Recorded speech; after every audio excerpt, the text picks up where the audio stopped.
సర్వాధికారి అయిన దేవునికి అతి త్వరలో రానున్న యేసుక్రీస్తు మహారాజ్కే స్తుతియు మహిమ ఘనత తరతరములకు యుగ యుగములకు ఎల్లవేళలా కలుగునుగాక. మీ అందరికీ శుభములు తెలియజేస్తున్నా. ఈరోజు అంశం ఏమిటి అంటే, ఈరోజు అంశం మీ హృదయమును కఠినపరచుకోవద్దు. మన హృదయాలు ఎప్పుడు కఠినమవుతున్నాయో, ఎప్పుడు మెత్తగా ఉంటున్నాయో, ఎప్పుడు మంచిగా ఉంటున్నాయో చాలామందికి అర్థం కాదు. కానీ ఈరోజు ఈ వాక్యం వింటే మీకే అర్థమవుతుంది ఈ హృదయం ఎలా ఎలా కఠినమవుతుందో, మళ్ళీ ఆ హృదయాన్ని మళ్ళీ మామూలుగా ఎలా చేయాలో ఈరోజు ఈ వాక్యం ద్వారా మనం తెలుసుకుందాం. ఎందుకంటే ఆ హృదయం కఠినమవటం వల్ల చాలామంది చాలా దీవెనలు పోగొట్టుకుంటున్నారు. చూస్తారు చాలామంది, అరే ఆయన బాగుపడుతున్నాడు, ఈ పక్కన వారు బాగుపడుతున్నారు, వారు దీవించబడుతున్నారు, వీరు సంపాదించుకుంటున్నారు, మాకు ఏమి లేవు ఏంటి, లేకపోతే మా ఆశీర్వాదాలు తక్కువగానే ఉన్నాయి ఏంటి, లేకపోతే మా ఆశీర్వాదాలు కనిపించట్లేదు ఏంటని చాలామంది బాధపడతారు. కానీ ఈ వాక్యం ద్వారా కొన్ని మార్పులు, లేకపోతే చాలా మార్పులు, చాలా ఎక్కువ మార్పులు మన జీవితాల్లో కనిపిస్తాయి. ఒకసారి మనం హెబ్రీయులకు రాసిన పత్రిక 4వ అధ్యాయం 7వ వచనం చదువుదాం. కొన్ని విషయాలు మనం వాక్యానుసారంగా తెలుసుకున్నట్లయితే చాలా మార్పులు జరుగుతాయి. నేడు మీరు ఆయన మాట వినిన ఎడల మీ హృదయములను కఠినపరచుకోవద్దు. వెనుక చెప్పబడిన ప్రకారము ఇంతకాలమైన తర్వాత దావీదు గ్రంథంలో నేడని ఒక దినమునను నిర్ణయించుచున్నాడు. నేడు అని ఒక దినాన్ని నిర్ణయించుకున్నారు. కానీ కొందరు వాక్యం వినగానే వారి హృదయం కఠినపరచబడుతుందంట. వాక్యం అంటే ఈ మామూలుగా దేవుని వాక్యం అనే కాదు, లేకపోతే ఒక ఆజ్ఞ, లేకపోతే ఒక మాట, ఇది చెయ్యండి అని చెప్పగానే కొందరు హృదయాలు ఏమవుతాయంటే టైట్ అయిపోతాయి. వారి హృదయం ఎలాగైతే నోరు మూసుకుపోతుందో, ఎలాగైతే చేతులు ఏంటంటే అది ఎవరికన్నా ఇవ్వాలంటే చేయి ముందుకు రాదు, అటువంటి పరిస్థితి మన హృదయంలో అవుతుంది. వారు ఆ గుప్పెడులు ఇప్పలేరు, ఎందుకంటే వారి హృదయం ముందుగా టైట్ అయిపోయింది, అక్కడ ముందుగా కఠినపరచబడ్డది. అంటే దేవుడు ఏదో ఒక పని చేయమంటే అది చేయలేకపోవటం. మనము ఫరోను చూస్తే, ఫరో ఏం చెప్పారండి? ఫరో కారణం ఏంటంటే దేవుని సన్నిధిలోకి వెళ్ళి దేవుని జనులు వెళ్ళి ఆరాధిస్తారు అరణ్యంలో, కానీ చెప్పగానే వెళ్ళనిచ్చాడంటే వెళ్ళనివ్వలేదు. దానికి కారణం ఏంటంటే ఆయన హృదయం కఠినపరచబడ్డది. ఈ రోజుల్లో దేవుడు మనకి చిన్న చిన్న పనులే చెప్తారు, ఏదో పెద్ద పనులు కాదు, కానీ మన హృదయం ఏమవుతుందంటే కఠినపరచబడుతుంది. మనం అనుకుంటాం మనం చేయకపోతే ఏమైంది, మనం చేయకపోతే ఏమవుద్దంటే వేరే వారు చేస్తారు, మనం చేయకపోతే ఏమవుద్దంటే మనకు రావాల్సిన ఆశీర్వాదం వేరే వారికి వెళ్తుంది. మనం చేయలేదంటే దానికి కారణం ఏంటంటే, దానికి అర్థం ఏంటంటే దేవుడు మన ఆశీర్వాదాలు మనకి ఇవ్వాలని కోరుకున్నారు, కానీ మనం చేయలేదు కాబట్టి వేరే వారికి ఆ ఆశీర్వాదాలైనా దీవెనలైనా వెళ్ళిపోతూ ఉంటాయి. మన హృదయం ఎలాగుందో మనకే తెలియదు. కొన్నిసార్లు మన హృదయం మంచిదే అని మనం అనుకుంటాం. మనము అద్దంలో ముఖం చూస్తే ముఖం బాగా కనిపిస్తుంది కాబట్టి హృదయం కూడా మంచిగానే ఉంది అనుకుంటాం. ఆ నోటు మీద నవ్వు ఉంది, హృదయంలో కూడా నవ్వు ఉంది అని అనుకుంటాం. కానీ అలాగా జరిగే పరిస్థితి కాదు, అలాగే ఉంటుందని మనం అనుకోకూడదు. ఎందుకంటే హృదయం ఎలాగుంటుందంటే మన పనుల ద్వారా అది తెలుస్తుంది. మనము చేసే ప్రవర్తన ద్వారా, లేదా దేవుని మాటను మనం వింటున్నామా లేదా అని దాన్ని బట్టి తెలుస్తుంది. ఈ సృష్టిని మనం చూస్తే, లేకపోతే లోకంలో మనం చూస్తే వారు ఏం చేస్తారంటే దేవునికి విరోధంగానే వారు చెప్తారు. దేవుడు ఏమని చెప్తారంటే, దేవుని వాక్యం ద్వారా మనకి ఏం తెలియజేస్తారంటే దేవుడు ఉన్నారు, ఆయనే అన్నిటినీ సృష్టించారని దేవుని వాక్యం మనకు తెలియజేస్తుంది. కానీ లోకం ఏమిటని తెలియజేస్తుంది అంటే దేవుని అవసరం లేదు, ఎందుకంటే అన్నీ మనకు కావాల్సినవన్నీ ఉన్నాయని చూడండి లోకం అతిశయిస్తుంది. వారి హృదయంలో అదే మాట ఉండిపోయి, లేకపోతే ఆ ఆలోచనలోనే ఉండిపోయి చూడండి దేవుడిని మర్చిపోతారు. కానీ ఒక సమయం వస్తుంది, ఆ సమయంలో దేవా దేవా ప్రభువా ప్రభు అని పిలుస్తారు, కానీ అప్పుడు జవాబు రాదు. కానీ మన ముందు నుంచే మన జాగ్రత్తలో మనం ఉన్నట్లయితే, మనము మాట వినగానే ఏమని వాక్యం సెలవిస్తుందండి, దేవుని మాట వినగానే మనం ఏంటంటే హృదయాల్ని కఠినపరచుకోవద్దంటే మన హృదయాన్ని ఆపివేయకుండా మనము చేయవలసిన పనులు మనం చేయాలి. ఒకసారి ముందు కూడా చదువుదాం. ద్వితీయోపదేశకాండము 15వ అధ్యాయం 7వ వచనం చదివితే ఇక్కడ కొంచెం క్లియర్గా మనకు కనిపిస్తుంది ఈ హృదయం కఠినం ఎలాగవుతుందో. నీ దేవుడైన యెహోవా నీకు ఇచ్చుచున్న దేశమందు నీ పురములలో ఎక్కడైనానో నీ సహోదరులలో ఒక బీదవాడు ఉండిన ఎడల, బీదవాడైన నీ సహోదరుని కరుణింపకుండా నీ హృదయమును కఠినపరుచుకో కొనుకోడి. అంటే ఏంటి దీనికి అర్థం? అంటే వారి సహోదరుల్లో ఒక బీదవాడు, ఒక భిక్షమెత్తేవాడు, లేకపోతే ఒక అడుక్కునేవాడు ఎవరైనా కనిపిస్తే వారి ఎదుట కరుణ చూపకుండా, లేకపోతే దయ చూపించకుండా హృదయాన్ని కఠినపరచుకోవద్దు అంటారు. ఈ రోజుల్లో మనం రోడ్ల మీద ఎక్కడికన్నా వెళ్ళినప్పుడు, లేకపోతే ఏదన్నా షాపింగ్ మాల్స్ బయటన్నా, లేకపోతే ఎక్కడన్నా మనం గుడి బయటన్నా మనం చూస్తే, చర్చ్ బయటన్నా, లేకపోతే ఏదో పెద్ద హోటల్స్ బయటన్నా ఏం చూస్తామంటే అడుక్కునేవారు కనిపిస్తారు. వారు కనిపించే సమయంలో మనము ఇవ్వాలంటే కొందరు ఎటువంటి ఎక్స్ప్రెషన్ ఇస్తారంటే, ఎందుకు ఇస్తున్నారు వారికి?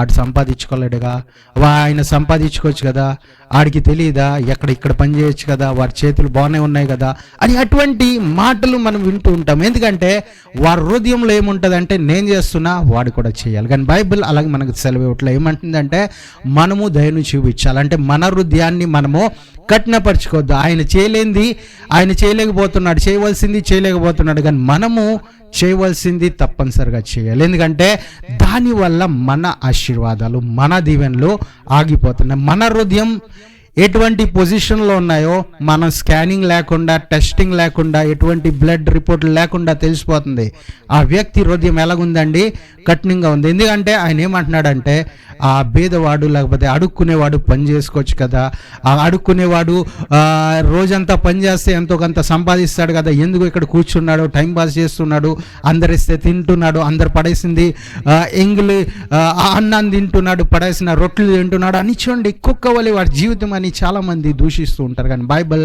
మనకేమని సెలవిస్తుందంటే, అటువంటి వ్యక్తి ఎవరైతే దూషిస్తున్నారో ఆ బీదవాడు ఎందుకు బీదవాడయ్యాడో మనకు తెలియదు, కానీ మన హృదయము మనకు కనపరచబడుతుంది ఎలాగుంది మన హృదయం అని. ఆ వ్యక్తిలో ప్రేమ ఉందా, కరుణ ఉందా, దయ ఉందా, లేకపోతే ఆయన హృదయం కఠినంగా ఉందా? చూడండి, మనం ఈ వాక్యంలో మన హృదయాన్ని మనం చూసుకున్నట్లయితే మన ప్రవర్తన మనకు అర్థమవుతుంది. ఎలాగంటే ఆ ప్రవర్తన వారికి చెప్పే మాటల ద్వారా ఆ పేదలకి చూడండి, ఆ అడుక్కునే వారికి ఎవరు కానీ ఇచ్చేవారిని కూడా ఆపేవారు అనేకులు. అంటే ఆ ఫరో కూడా అక్కడికి వెళ్ళి ఆరాధించట్లా, దేవుడిని మహింపరిచట్లా, కానీ ఆరాధించే వారిని ఆపుతున్నారు, మంచి పనులు చేసేవారిని ఆపుతున్నారు, సత్క్రియ చేసేవారిని ఆపుతున్నారు. కాబట్టి ఆ హృదయం, వారి హృదయం ఎటువంటిదంట, కఠినమైన హృదయం అంట. ఆ హృదయం వారు ఎంతగా ప్రేమ ఉందని చూపించుకున్నా, ఎంతగా వారు చూడండి మంచి మాటలు మాట్లాడినా వారి హృదయంలో ఏమని కనపరచబడుతుంది అంటే వారి హృదయం కఠినంగా ఉందంట. అటువంటి హృదయం మనకు ఉండకూడదని బైబిల్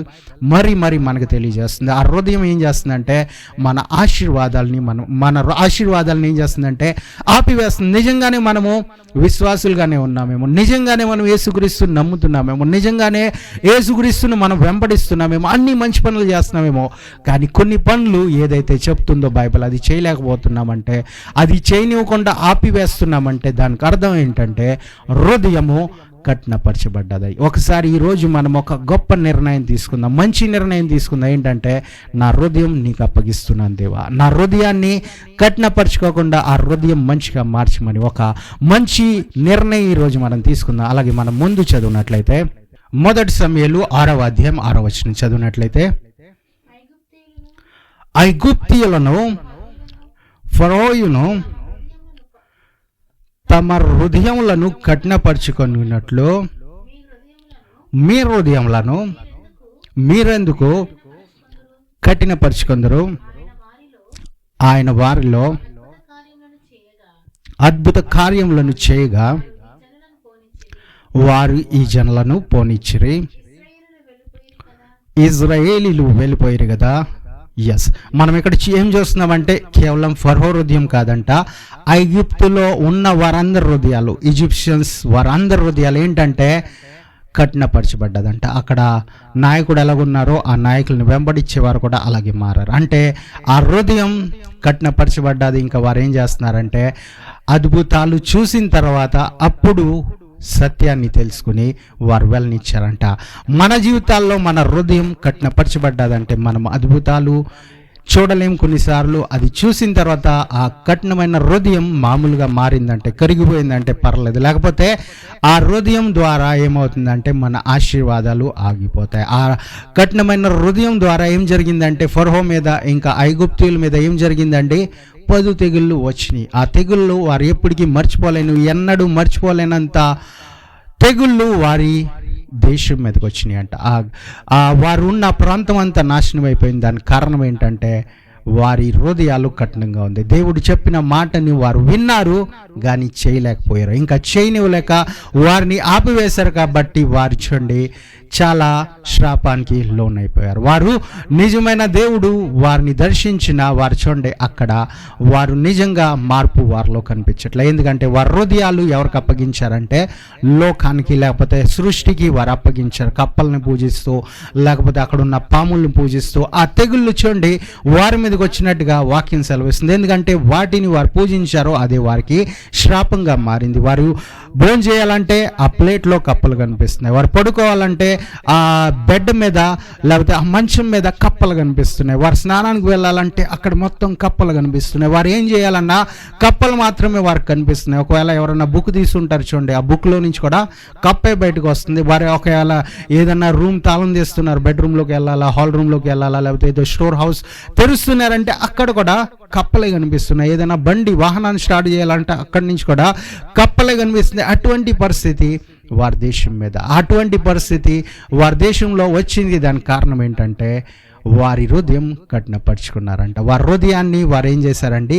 దేవుని మాటకి వినకుండా. ఈ రోజుల్లో చాలామంది దేవుని మాటను వింటున్నారు కానీ హృదయం ఎలాగుందంటే కఠినంగా ఉంది. కొందరు ఎలాగుంటారంటే వాక్యం వినరు, హృదయం కూడా కఠినంగా ఉంటుంది. ఇది ఏంటంటే దేవునికి ఇష్టం లేని పని ఇది. అటువంటిది మనము జాగ్రత్తగా ఉండాలని దేవుని వాక్యం సెలవిస్తుంది. అలాగే మనం ముందు చదివినట్లయితే కీర్తన 95వ అధ్యాయం 8వ వచనం. అరణ్యమందు మెరీబా యొద్ద మీరు కఠినపరుచుకున్నట్లు మస్సా దినమందు మీరు కఠినపరుచుకున్నట్లు మీ హృదయంలో ఏంటండి? కఠినపరచుకొనకొడి. అంటే దేవుని మాట చూడండి, ఇది 4వసారి మనం చూస్తున్నాం. ఏంటంటే అది చేయవద్దు అని చెప్తున్నారు. ఎక్కడ జరిగిందంట? అరణ్యంలో. ఇప్పుడు ఫరో మాత్రమే వారి హృదయాన్ని కఠినపరుచుకున్నాడా? ఐగుప్తులు మాత్రమే వారి హృదయాల్ని కఠినపరుచుకున్నారంటే కాదు. ఇక్కడ దేవుని జనులు కూడా, ఇజ్రాయేలీలు కూడా ఏం చేస్తున్నారంటే వారి హృదయాన్ని కఠినపరుచుకున్నారంటే ఎక్కడంటే అరణ్యంలో ఏమన్నా ఉందంటే వారికి ఏమీ లేదు. వారికి ఏమన్నా కావాలంటే ఎవరు కనిపించాలండి?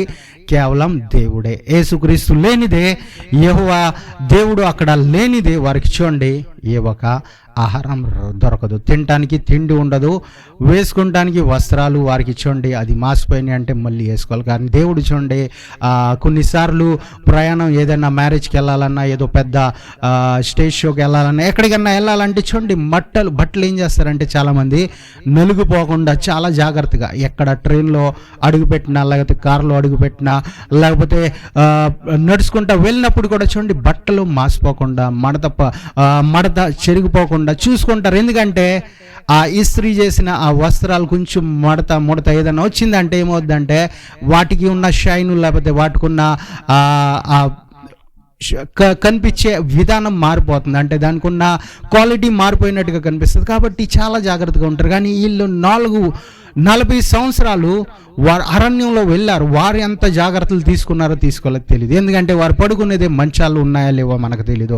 వారు ప్రయాణించే సమయంలో సబ్బులు వారికి దొరికినాయా దొరకలేదో మనకు తెలియదు. కానీ ఆ బట్టలు అంట మాసిపోలేదు, వారు చెప్పులు అరుగుపోలేదు. అంటే దేవుడు అంతగా క్వాలిటీగా వారిని ఉంచారంటే అక్కడ క్లైమేట్నైనా, అక్కడ వెళ్తున్న ప్రాంతాన్నైనా దేవుడు చూడండి ఎంతగా వారి కొరకే శుభ్రపరిచారో, వారి కొరకే ఎంతగా మంచిగా ఉండిచ్చారంటే వారి బట్టలు కూడా మాసిపోనంతగా ఈ రోజుల్లో మనం చూసినట్లయితే పిల్లల్ని తల్లిదండ్రులు ఎంత జాగ్రత్తగా చూసుకుంటారంటే వారు ఆడుకున్న కింద బట్టలు మాసిపోతాయి బాబు అంటారు. లేకపోతే తల్లి ఆ పక్కకి వెళ్ళకు, అక్కడ బురద, అక్కడ మట్టి ఉన్నది, లేకపోతే అక్కడ ఆడుకుంటే నువ్వు పూర్తిగా నీ బట్టలు మాసిపోతాయి, లేకపోతే నీకు పాడైపోతాయి అని చూడండి అనేక మాటలు చెప్తారు. అంటే అంత జాగ్రత్తలు తీసుకుంటారు. మన దేవుడు ఎంత జాగ్రత్త తీసుకున్నారంటే బయట నుంచి కూడా మాసిపోకుండా, లోన్ నుంచి కూడా మాసిపోకుండా చూశారు. అయినను వీరేం చేశారంటే వీరు లోకానికి సంబంధమైన వారిలో, లేకపోతే అక్కడున్న పాపిష్టులతో కలిసిపోయి ఏం చేశారంటే వారి హృదయాన్ని ఫరోహో హృదయంగా, ఆ ఫరోహోని తలంచుకుంటూ, లేకపోతే ఐగుప్తుని వారు తలంచుకుంటూ ఏం చేశారంటే వారిలేగా వీరి హృదయాలు కూడా మార్చుకున్నారు. ఇంకా ఏం జరిగిందంటే వారు కూడా చూడండి దేవుని ఆశీర్వాదాల నుంచి, లేకపోతే దేవుడు ఇచ్చే ఆ దీవెనను, లేకపోతే దేవుడు ఆ ప్రామిస్ ల్యాండ్లో, ఆ వాగ్దాన భూమిలో వెళ్ళనివ్వకుండా అనేకుల్ని ఆపివేసినట్టుగా చూస్తున్నా. అంటే అనేకులు అంటే అందరూ కేవలం యెహోషువ కాలేబు మాత్రమే వెళ్ళగలిగారు. దానికి కారణం ఏంటంటే వీరి హృదయం కూడా కఠినపరచబడ్డదంట. వాక్యం సెలవిస్తుంది. కొన్నిసార్లు మనం చూస్తే దేవుడే మన హృదయాల్ని కఠినపరుస్తారు. దానికి కారణం ఏంటి? అది మన మంచికే కాదా, మన మంచికేనా కాదా? మనం ఒకసారి చదువుకుందాం. నిర్గమకాండం 14వ అధ్యాయం 4వ వచనం. అయితే నేను ఫరోహో హృదయమును కఠినపరచెదను, అతడు వారిని తరుముగా నేను ఫరోహో వలనను అతని సమస్త సేనలను మహిమ తెచ్చుకుందును. నేను యెహోవానని ఐగుప్తీయులందరూ తెలుసుకుందరను. ఇప్పుడు మనం ఏం చేస్తున్నామంటే వారి హృదయాన్ని దేవుడు, ఫరోహో హృదయాన్ని దేవుడు కఠినపరిచారంట. ఎందుకంటే దేవుణ్ణి మహింపరచాలని. వారి సైన్యము ఇంకా ఫరోహో దేవుడైన యెహోవాను వారు మహింపరచాలని దేవుడు ఈ పని చేసినట్టుగా కనిపిస్తుంది. అంటే ముందు వారు మహింపరచలేదా, ఇప్పుడు మహింపరచమని చెప్తున్నారంటే నిజమే. వారు ముందుగా దేవుణ్ణి మహింపరచక సృష్టిని వారు పూజిస్తూ, సృష్టిని వారు ఏం చేస్తున్నారండి, ఆరాధిస్తూ వారు ఏం చేస్తున్నారంటే దేవుడికి రావాల్సిన మహిమను వారు దొంగలిస్తున్నారు. లేకపోతే దేవునికి ఇవ్వవలసిన మహిమను ఇవ్వలేదు కాబట్టి వారి హృదయాల్ని కఠినపరిచారు. ఇప్పుడు మీరు అడగవచ్చు, అయితే బ్రదర్ మా హృదయాలు కూడా కఠినం అవుతాయి, దేవునికి మహిమ వస్తుందంటే కానీ కాదు, రాదు.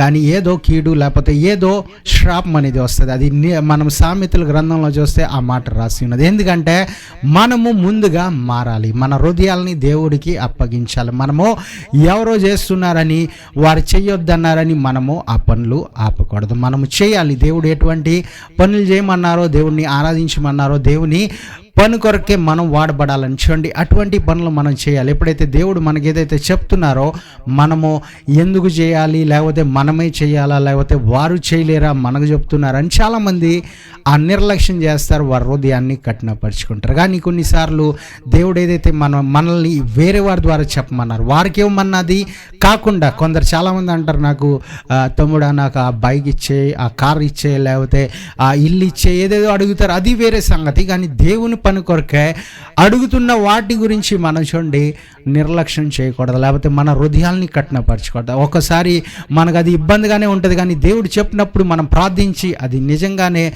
ఉంటే మనం చేయాలి. చాలామంది పేదవారిని చూసి సాయం చేయరు. చాలామంది దేవుని పనులు జరుగుతాయి, ఆ పనుల్లో వారు ఇంకా సాయం చేస్తే మంచిగా జరుగుతుంది, వాటిల్లో కూడా చేయరు. లేకపోతే చాలామంది వారికి ఇవ్వబడిన తలాంతుల్ని దాసివేసి ఏం జరుగుతుందంటే వారు ఆ పనుల్ని ఆపివేస్తానికి ప్రయత్నిస్తారు. లేకపోతే ఆ పనులు జరగకుండా వారు చూడండి సాయాన్ని ఆపివేస్తాం వల్ల వారి హృదయం వారు బయలుపరుస్తున్నారు. కానీ ఈ రోజు నుంచి మనం ఒక నిర్ణయం తీసుకుందాం, ఏంటంటే మన హృదయాన్ని కఠినపరచుకోకుండా ఎంతగా మనం చేయగలుగుతామో వాటికంటే ఎక్కువగానే చేయాలని చూడండి మనం ఆశతో మనం ప్రయత్నించాలని దేవుని వాక్యం సెలవిస్తుంది. ఒకసారి సామెతలు కూడా మనం చదువుకుందాం. 28వ అధ్యాయం 14వ వచనం. ఎందుకంటే ఈ హృదయం కఠినపరచబడ్డదంటే, ఈ ఫరోహో హృదయం ఎందుకు కఠినపరచబడ్డదంటే మహిమ రావాలని. ఆయనతో ఎన్నోసార్లు దేవుడు మాట్లాడినా ఆయన మహిమ పరచలేదు, దేవునికి రావాల్సిన మహిమను ఆపివేసినట్టుగా కనిపిస్తుంది. ఒకసారి సామెతలు 28వ అధ్యాయం 14వ వచనం. నిత్యము భయము కలిగి ప్రవర్తించువాడు ధన్యుడు, హృదయమును కఠినపరుచుకున్నవాడు కీడులో పడును. హృదయం కఠినంగా ఉంటే ఏమవుద్దంట అండి, కీడులో పడతాడంట. ఈ కీడు, ఈ సమస్యలు, ఈ శ్రాపాలు ఎక్కడి నుంచి వస్తున్నాయి, ఎక్కడి నుంచి వీటన్నిటికీ దారి వచ్చింది, ఈ మార్గం ఎక్కడి నుంచి వీరికి వచ్చింది అంటే ఆ హృదయంలో నుంచే వచ్చింది. ఈ కీడు ఎవరు పంపించారు, ఈ శ్రమ ఎక్కడి నుంచి వచ్చింది, ఎవరు వీరికి నా అడ్రస్ ఇచ్చారని చెప్తారా? ఈ అడ్రస్ ఎక్కడి నుంచి దొరికిందంటే మన హృదయమే ఆ కీడుకు అడ్రస్ ఇస్తుంది. ఎలాగంటే మన హృదయం కఠినంగా అయింది అనుకోండి, ఆ బెల్ టింగ్ టాంగ్ అని కొడుతుంది. ఏంటంటే కీడు వచ్చిందని. ఒకవేళ మన హృదయం శుద్ధీకరంగా ఉంటే, మన హృదయం పరిశుద్ధంగా ఉంటే ఏం జరుగుతుంది అంటే దేవుని ఆశీర్వాదాలు వస్తాయి. దేవుడు స్వయంగా వస్తాడు. దేవుని పిలుపు మనకు వస్తుంది. దేవుడు పనులు మనల్ని వాడుకుంటారు. దేవుని చిత్తానుసారంగా మనల్ని ముందు ఇస్తారు. దేవుని అన్ని ఆశీర్వాదాల్లో మనల్ని తలగానే ఉంచుతారు. కానీ మనం ఒకవేళ ఈ కేర్ ఆఫ్ అడ్రస్, మన హృదయం అడ్రస్ ఏం చేస్తున్నాం అంటే కఠినమైన హృదయంగా మార్చుకున్నాం అనుకోండి. చూడండి, ఇవన్నీ ప్రవేశిస్తున్నాయి. ఇవన్నీ పిలవకుండానే వారు చూడండి బెల్ల కొట్టగానే, బెల్ల కొడతమే కాదు, కొన్నిసార్లు బెల్ల కొట్టుకోకుండానే లోపలికి ప్రవేశిస్తాయి. ఎందుకంటే వాటికి ఆ స్వతంత్రం దొరుకుతాయి. ఈ రోజుల్లో చాలామంది దేవుని వాక్యానుసారంగా జీవించాలంటే ఏమనుకుంటారంటే స్వతంత్రం పోయింది, ఇంకా దేవుడిలో మనం క్రైస్తవులుగా మారాము, మనకున్న స్వతంత్రం పోయింది, మనం తిరగలేము, మనం ముందుగా ఎలా జీవించామో అలా జీవించలేము అంటారు చాలామంది. అది చాలా మటుకి చూడండి, చాలామంది అదే అనుకుని దేవుని సన్నిధికి వస్తాం మానేస్తున్నారు. కానీ అది ఖచ్చితంగా అది రాంగ్, చాలా 100% అది రాంగ్, అది నిజము కాదు. ఎప్పుడైతే మనం దేవుని సన్నిధికి వస్తామో అప్పుడే మనము స్వతంత్రులుగా మారుతాం. ఎందుకంటే ఈ లోకానుసారంగా జీవించేవారు వారు శాపానికి లోనై ఉన్నారు, లేకపోతే వారు పాపానికి లోనై ఉన్నారు, లేకపోతే వారు స్వతంత్రం లేకుండా బానిసలుగా ఉన్నారని మనం చెప్పవచ్చు. ఎందుకంటే ఒకసారి ఎవరైనా సిగరెట్ తాగడనుకోండి, వారు ఆ సిగరెట్కి బానిస. ఎందుకంటే వారు మళ్ళీ రెండోసారి తాగకపోతే వాడికి ఇంకా ఏ పని చేస్తానికి ఉండదు. ఇంకా ఆ మనసు అంతా చూడండి అక్కడే ఉంటుంది, ఇంకా సిగరెట్ మీదే ఉంటుంది. అలాగే సారా తాగే వాళ్ళకైనా, లేకపోతే బయట తిరిగే వారికైనా, లేకపోతే ఏది ఆ పాపం చేసే వారికి బైబిల్ ఏం సెలవిస్తుందంటే ఆ పాపానికి వారు బానిసుడు అంట. వారు స్వతంత్రుడు కాదు. కానీ వారు చెప్పేది ఏంటంటే దేవుని సన్నిధికి వచ్చేవారు, యేసుక్రీస్తుని వెంబడించేవారు, వారికి స్వతంత్రం లేదు అని చాలామంది చెప్తుంటారు. కానీ అది కరెక్ట్ అయిన స్టేట్మెంట్ కానే కాదు. ఎప్పుడైతే యేసుక్రీస్తులో వస్తామో, యేసుక్రీస్తుని వెంబడిస్తామో, ఆయన సన్నిధిలో ఉండి మనం యేసుక్రీస్తుని ఫాలో చేస్తామో ఏం జరుగుతుందంటే స్వతంత్రం మనకు వస్తుంది. ఆ పాపం మీద మనకు స్వతంత్రం ఉంటుంది, ఆ శ్రాపం మీద మనకు స్వతంత్రం ఉంటుంది. మనము ఏదైతే మనం చేయకూడదో అది చేయకుండా ఉండటానికి దేవుడు మనకి శక్తిని ఇస్తారు, బలాన్ని ఇస్తారు, మనల్ని నడిపిస్తారు. కానీ చాలామంది ఊహించేది వేరే విధంగా ఉంది. వారి లోకంలో పడిపోయి వారు బానిసలుగా ఉన్నారు. ఇంకా మనతో చెప్పేది ఏంటంటే మనం బానిసలుగా ఉన్నాం, లేకపోతే మనం స్వతంత్రం మనకు లేదని చెప్తుంటారు. కానీ వాక్యం ఏమని సెలవిస్తుందండి, ఎవరి హృదయం అయితే కఠినంగా ఉంది వారికి కీడు వస్తుందని వాక్యం సెలవిస్తుంది. ఎవరైతే పాపం చేస్తున్నారో వారు పాపానికి బానిస. పాపంలో నుంచి బయటికి రావాలంటే వారి ద్వారా జరగదు, కానీ యేసుక్రీస్తు ద్వారానే, లేకపోతే యేసుక్రీస్తు రక్తం ద్వారానే జరగగలదని చూడండి 100% బైబిల్ మనకు సెలవిస్తుంది. అలాగే మార్కు సువార్త 6వ అధ్యాయం 52వ వచనం చదివితే ఈ విధంగా రాసి ఉన్నది,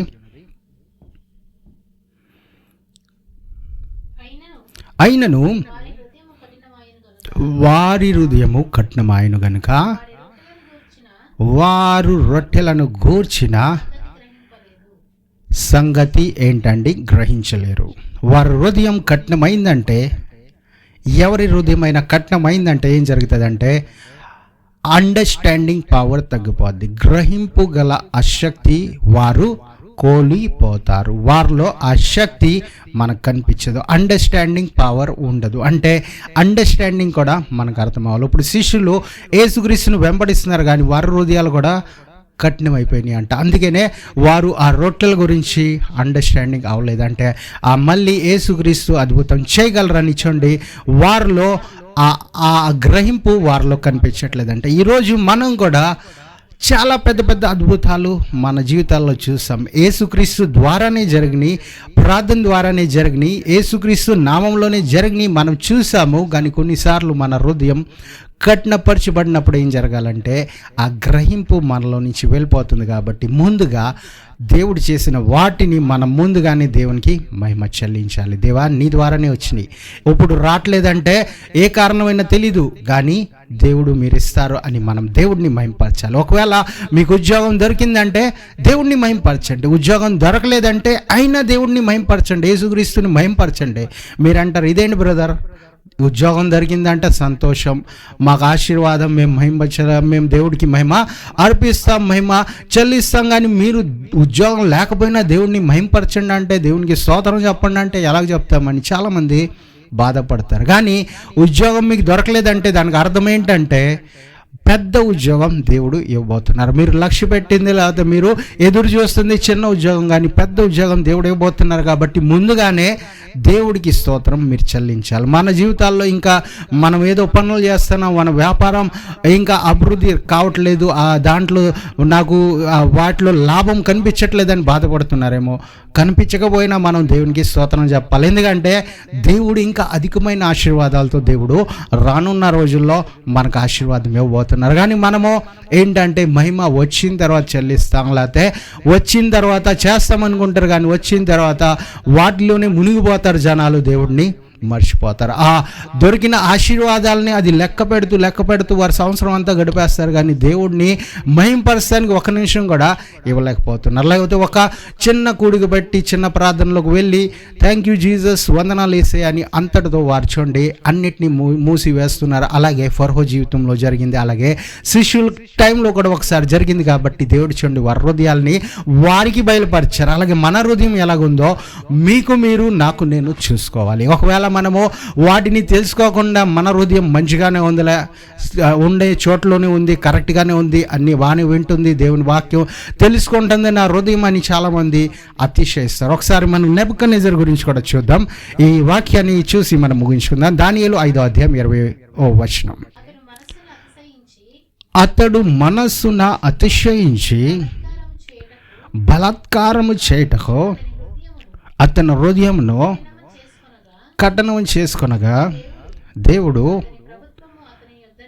అతని ప్రభుత్వము అతని యొద్ద నుండి త్రీసివేసి అతని ఘనతను పోగొట్టెను. ఇక హృదయం కఠినమైన తర్వాత ఏమైందండి? అతని ఘనత పోయింది, అతని ప్రభుత్వం పోయింది. మనకు హృదయం కూడా కఠినం అవుతాయి ఏంటండి? మనకున్న అధికారం పోతుంది, మనకున్న ఘనత పోతుంది, మనకున్న పేరు పోతుంది, మనకున్న ఆశీర్వాదం పోతుంది, మనకున్న దీవెన పోతుంది, మనకున్న మొత్తం అన్నీ పటాపంచలైపోతాయి, అన్నీ అక్కడికక్కడే నాశనం అయిపోతాయి. ఈ నెబుకద్నెజర్ అంతగా దేవుడు ఆయన్ని హెచ్చించారు, కానీ ఆయన హృదయం ఎప్పుడైతే కఠినమైందో అన్నీ ఏమైనాయి అండి? కూలిపోయినట్టుగా కనిపిస్తున్నాయి, అన్నీ పడిపోయినట్టుగా కనిపిస్తున్నాయి, ఆయనకున్న అధికారం పోయినట్టుగా కనిపిస్తుంది. ఒకవేళ మన హృదయం కఠినంగా అవ్వకముందే మనం ఒక నిర్ణయం తీసుకుంటే, దేవా నా హృదయం ఎప్పుడు నేను కఠినపరచుకోను, కానీ మీ సాయం నాకు కావాలి. ఆ పనిలో మీరుంటేనే కానీ నేను చేయలేను, మీరు లేకపోతే నేను అసలే ఆ పనుల్ని చేయలేను, మీరు ఉంటేనే నేను చేయగలను చూడండి. ఒక తీర్మానం మనం తీసుకోవాలి, ఒక నిర్ణయాన్ని మనం తీసుకోవాలి. ఈ సంవత్సరంలో మనం చూడండి కొన్ని మార్పులు మనం చేసుకోవాలి. ఈ చిన్న చిన్న మార్పుల ద్వారా చూడండి పెద్ద పెద్ద ఆశీర్వాదాలు మనం కోల్పోతాం. ఈ నెబుకద్నెజర్ ఎన్నో పనులు చేస్తుంటాడు, ఎన్నో మాటలు దేవుడు చెప్పినట్టుగా విన్నాడు, కానీ ఆయన హృదయాన్ని కఠినపరుచుకున్నాడు, అన్నిటినీ పోగొట్టుకున్నాడు. మనము అన్నీ వింటున్నాం, కానీ చిన్న మాటను వినట్లా. మన హృదయాన్ని కఠినపరుచుకొని మనం ఎన్నెన్నో పనులు చేయాలని ప్రయత్నిస్తున్నా, ఎన్నెన్నో ఆశలు ఉంచుకుంటున్నా, ఎన్నెన్నో ప్రార్థనలు చేస్తున్నా, ఎన్నెన్నో మనం దూరం ప్రయాణం చేసి దేవుని కొరకే ఎన్నో పనులు చేస్తున్నాం, కానీ మన హృదయాన్ని మనం కాపాడుకోకుండా మనము కఠినపరుచుకుంటే కీడు చూడండి వస్తుందని వాక్యం సెలవిస్తుంది. మన హృదయం ద్వారా మనకున్న ఘనత వెళ్ళిపోతుందని వాక్యం సెలవిస్తుంది. మన హృదయం కఠినంగా ఉండటం వల్ల మనం చూడండి ఏంటంటే దేవుడిచ్చిన ప్రభుత్వమైన, దేవుడిచ్చిన అధికారమైన, దేవుడిచ్చిన ఆశీర్వాదమైన మన యొద్ద నుంచి దూరం అయిపోతుందంట. మనల్ని మనము ఎలాగ ఉంచుకుంటున్నామో, మన హృదయాన్ని మనము ఎలాగ జాగ్రత్తగా భద్రంగా ఉంచుకుంటున్నాం, మనం ఈరోజు జాగ్రత్త పరుచుకున్న ఈ మాటల ద్వారా మనం కదిలించబడి దేవుని చిత్తానుసారంగా నడవాలని వాక్యం సెలవు. ఒకవేళ మీరు నమ్మినట్లయితే చిన్న ప్రార్థన మనం చేసుకుందాం. ఎందుకంటే దేవుని వాక్యం ఏదైనా సెలవిచ్చిందంటే మన మేలు కొరకే దేవుడు చెప్తారు, ఆయన మహిమ కొరకే, ఇంకా మన దీవెన కొరకే దేవుడు చెప్తారు. దేవుడు చూడండి కాకులను వాడుకుంటారు. దేవుడు చూడండి ఆ కాలంలో ఏలియా కాలంలో కాకులను వాడుకున్నారు, దాని తర్వాత ఆ విధవరాల్ని కూడా వాడుకున్నారు. ఎందుకంటే ఆ విధవరాల జీవితంలో కూడా ఆశీర్వాదం రావాలని. మనకంటే ముందు దేవుడు ఎవరిని వాడుకున్నారో తెలియదు, మన తర్వాత ఎవరిని వాడుకుంటారో తెలియదు, కానీ ఈ సమయంలో మాత్రం దేవుడు మనల్ని వాడుకోవాలని ఆశిస్తున్నారు. కాబట్టి దేవుడి పనిలో మనం కూడా ముందుకు రావాలి. దేవుని పనిలో మనం కూడా ముందు లిస్టులో, లేకపోతే ముందు ర్యాంకులో, లేకపోతే ముందుగా నిలబడాలని వాక్యం సెలవిస్తుంది. మనం చిన్న ప్రార్థన చేసుకుందాం. అందరు కళ్ళు మూసుకున్నట్లయితే చిన్న ప్రార్థన. Heavenly Father, we come before you in the name of our Lord and Savior Jesus Christ.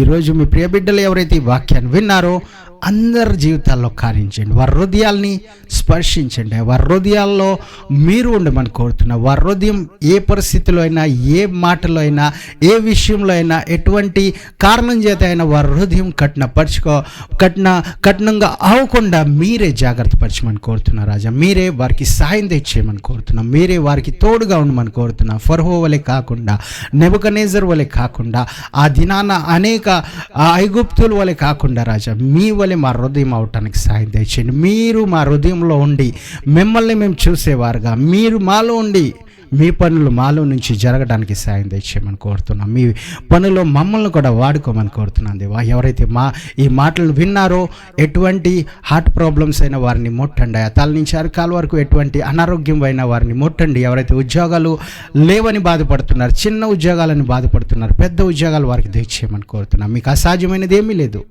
అన్నిటినీ అనుగ్రహించే దేవుడు మీరే వారికి తెచ్చేయమని కోరుతూ, వారి జీవితాలని మార్చమని కోరుతూ, ఎవరైతే ప్రభా ఇంకా అనేక సమస్యల్లో, గొడవల్లో, ఎటువంటి ప్రాబ్లమ్స్లో ఉన్నారో అన్నిటిలో ప్రభా మీరే వారికి సాయం తెచ్చేసి మీరే కృపను అనుగ్రహించమని కోరుతూ, మీరే తోడుగా ఉండి నడిపించమని కోరుతూ, ఈ ప్రార్థన అంతా యేసుక్రీస్తు అతి పరిశుద్ధ నామంలో అడిగి వేడుకుంటున్నాం పరమ తండ్రి. Amen. Thank you. God bless you all.